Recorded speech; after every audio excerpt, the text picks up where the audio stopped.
ईंट की जरूरत है।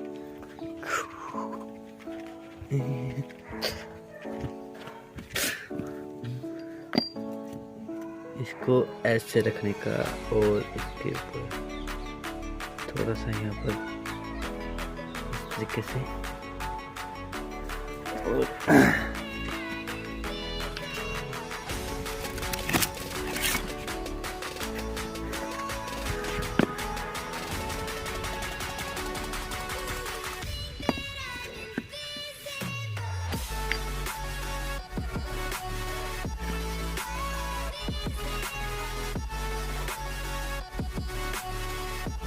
और आगे से डालते हैं एक पोल।